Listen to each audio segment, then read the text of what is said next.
नमस्कार। Dayanand online classes में आपका फिर से हार्दिक स्वागत है। तो मैं पवन कुमार पारिक। तो आज आप पढ़ेंगे इस क्लास के अंदर प्रश्नावली 19 सड़क सुरक्षा। आपको जानकारी होनी चाहिए कि ये प्रश्नावली अभी इन 2-4 सालों बाद में ही ऐड हुई है कोर्स के अंदर। इस प्रश्नावली का जो अंक बार दिया गया है वो अंक बार आपके 4 नंबर का है। मतलब इसमें 4 नंबर का प्रश्न पूछा जाएगा सड़क सुरक्षा से। बहुत ही सरल प्रश्नावली है और 4 नंबर आपके पक्के हो जाने चाहिए इसके अंदर। अब देखो, सड़क सुरक्षा मतलब आप सड़क पर चलते ही हो तो सड़कों के नियमों की आपको जानकारी होती है। कुछ और नियम है जो हमें जानकारी नहीं होती है, उनकी जानकारी हम प्राप्त कर लेते हैं। कि जैसे एक तो देखो, इसमें काफ़ी बार प्रश्न पूछा जाता है PUC का पूरा नाम। PUC का पूरा नाम क्या है? तो PUC का पूरा नाम उसले तो लिखना है प्रदूषण नियंत्रण प्रमाण पत्र। प्रदूषण नियंत्रण प्रमाण पत्र, ये क्या होता है? इस PUC का पूरा नाम होता है। अब पूछ ले इस PUC का उपयोग क्या है? तो आप लिखोगे PUC का उपयोग, PUC से हमें ये जानकारी होती है कि वाहन कितना प्रदूषण दे रहा है, मतलब कितना धुआं छोड़ रहा है या कितना धुआं नहीं छोड़ रहा है, उसके परसेंटेज पर होता है। तो वो PUC होता है। ये PUC वाहन को चेक करके फिर दिया जाता है कि ये वाहन कितना प्रदूषण को नियंत्रित करता है, मतलब कितना कम धुआं छोड़ता है, उसके बाद में ये दिया जाता है। और इसकी लगभग 6 महीने तक वैलिडिटी होती है। उसके बाद में गाड़ी के अंदर वापस बनवाना पड़ता है।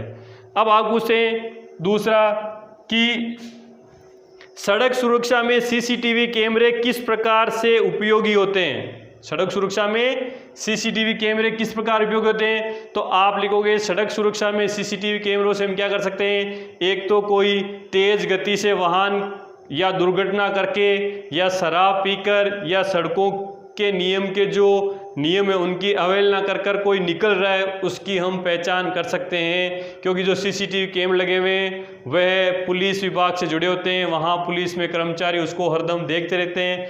देखते से उनको पता चल जाता है कि कौन सा व्यक्ति या किस गाड़ी, नंबर प्लेट से पता चल जाता है कि इस नंबर वाली गाड़ी का ये जो आदमी एक्सीडेंट करके निकला है, या ये हेलमेट नहीं पहना है, या ये जो कोई सिग्नल है उस सिग्नल को टाइम से पहले ही पार कर रहा है। इन सब की जानकारी CCTV कैमरे से हमें प्राप्त हो जाती है। तो CCTV कैमरे यातायात में बहुत तरह से उपयोगी है। आप लिख सकते हो कि हमें सड़क सुरक्षा के अंदर पूछा जाता है कि CCTV कैमरे सड़क में सुरक्षा में किस प्रकार उपयोगी है।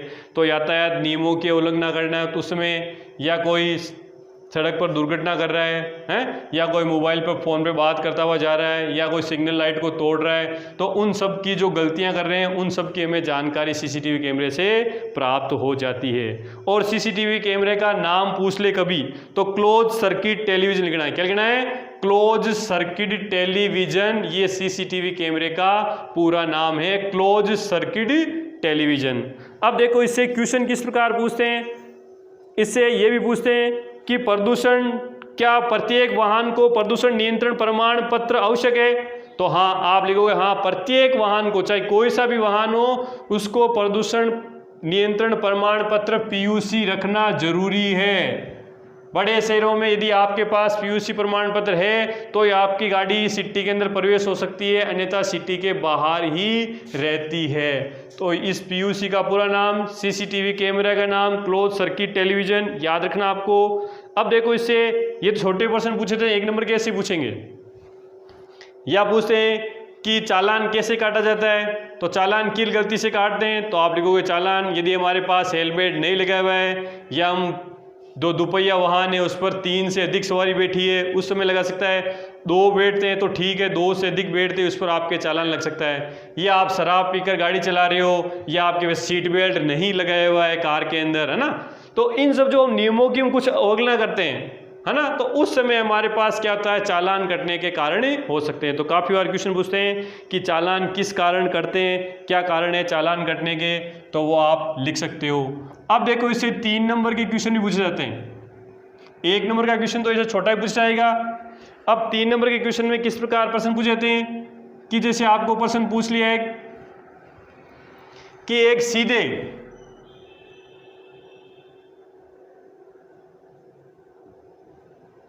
वे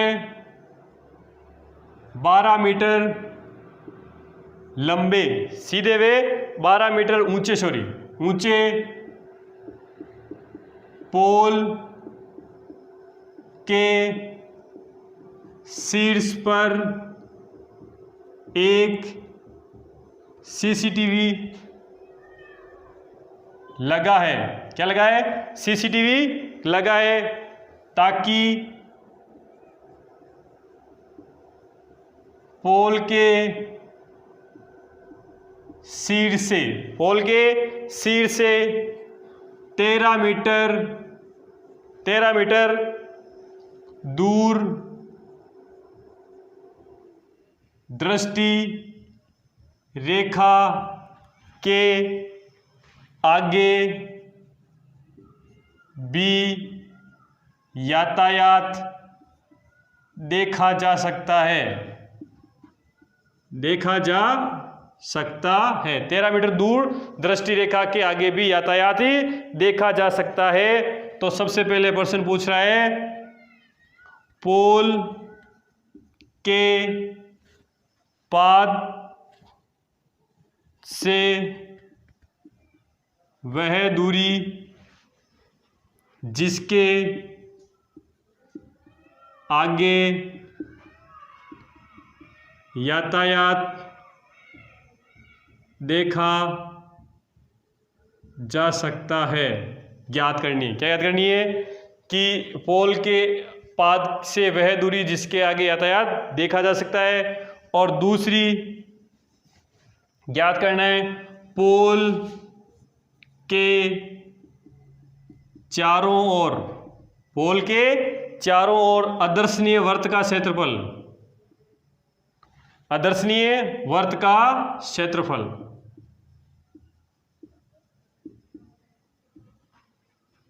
ज्ञात कीजिए।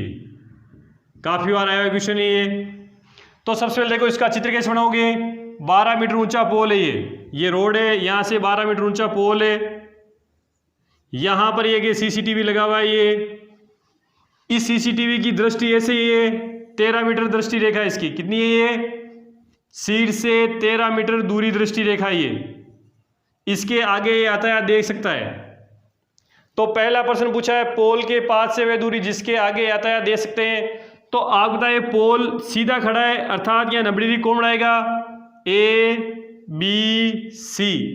तो आप लिखोगे त्रिभुज ABC में कोण भी 90 डिग्री है। तो पाइथागोरस में लगेगा। पाइथागोरस में सबसे सामने वाली भुजा क्या होगी? कर्ण स्क्वायर बराबर आधार स्क्वायर प्लस लंब स्क्वायर। तो कर्ण तो 13 का स्क्वायर है, आधार BC आपको ज्ञात करना है। आप देखोगे लंब, तो लंब आपके पास कितना है? 12। 13 का स्क्वायर 100 गुण 70, 12 का इधर से आएगा 144 माइनस BC स्क्वायर।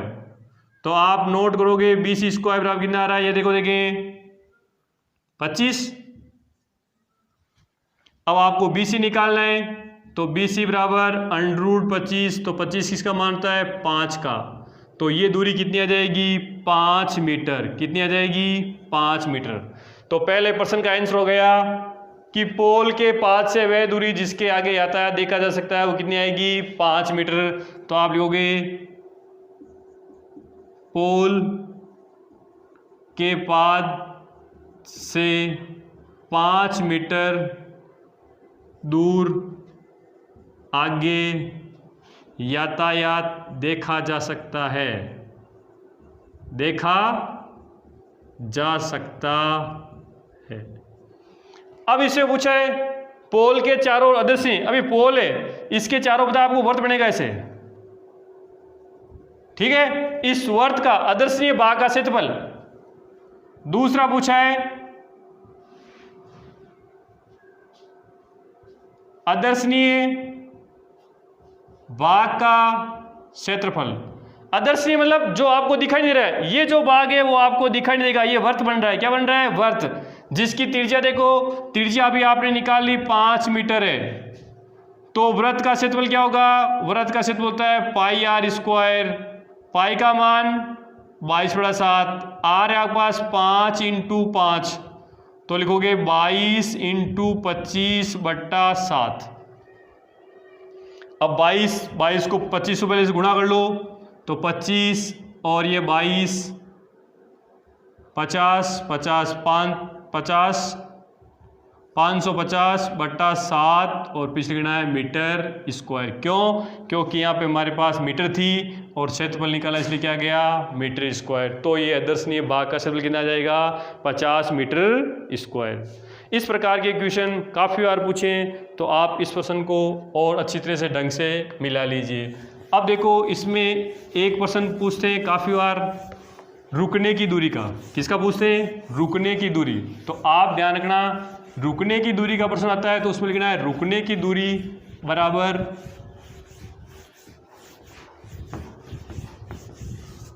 आपको पूछते हैं रुकने की दूरी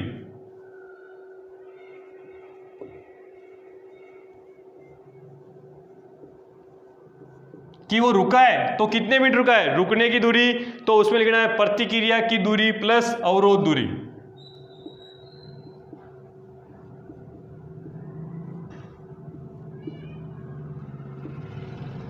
प्रतिक्रिया की दूरी प्लस अवरोध की दूरी,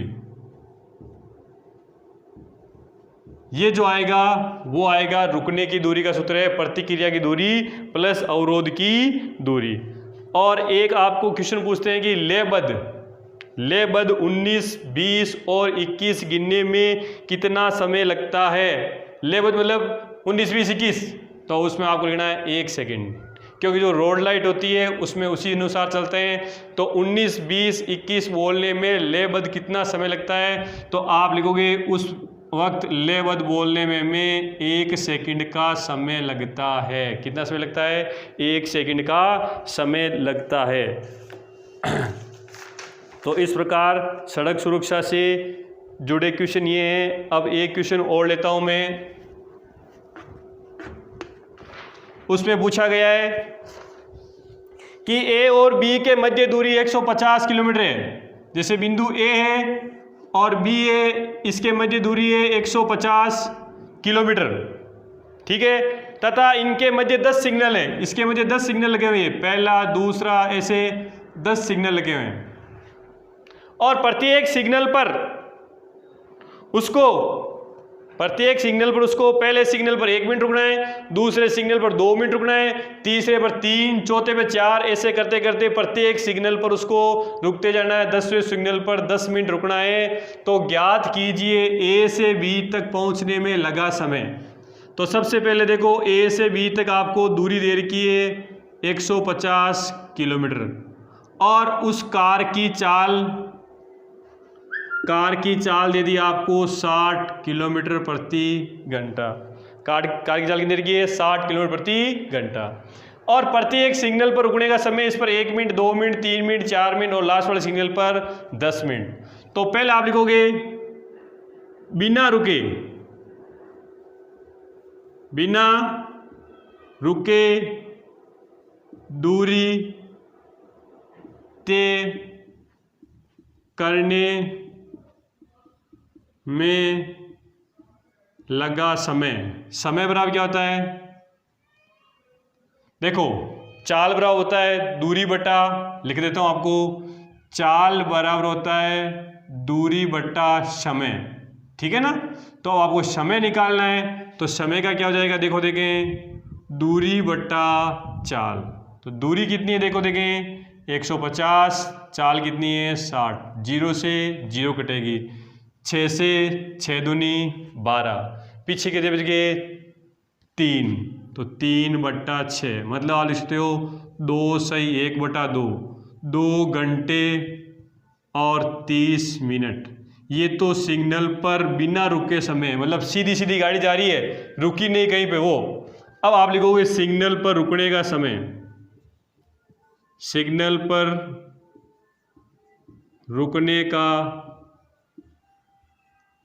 कुल समय। तो पहले सिग्नल पर आप रुके 1 मिनट, दूसरे सिग्नल पर आप रुके 2 मिनट, तीसरे पर आप 3 minute, dot dot dot dot 10वें सिग्नल पर आप रुके 10 मिनट। तो ये एक समांतर श्रेणी बन रही है। क्या बन रही है? समांतर श्रेणी, जिसका पहला पद 1 2 3 डॉट डॉट डॉट लास्ट वाला पद कितना है? 10। तो रुकने का कुल समय, कुल पद निकालना है तो कुल पद के लिए SN सूत्र है NA प्लस AN। समांतर श्रेणी का योगफल क्या होता है? N/2 A plus AN।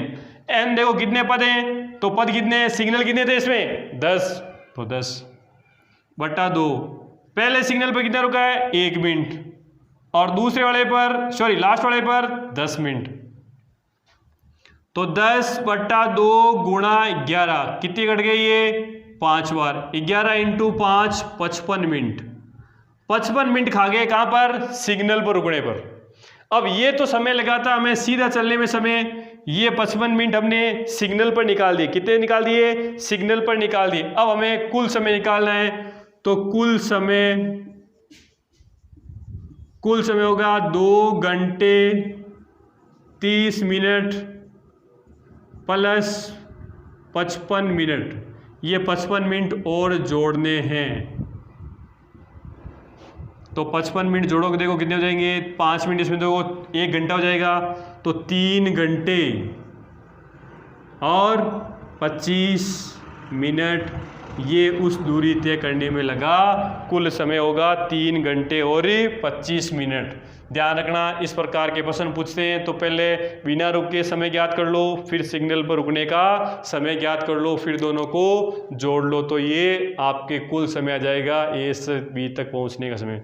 तो इस प्रश्नावली से 4 नंबर के प्रश्न में 1 का और 1 3 का आता है, तो 1 में छोटे क्वेश्चन पूछते हैं, 3 में इस प्रकार के क्वेश्चन पूछे जाएंगे। तो इस प्रकार ये आपके सड़क सुरक्षा प्रश्नावली खत्म होती है। धन्यवाद।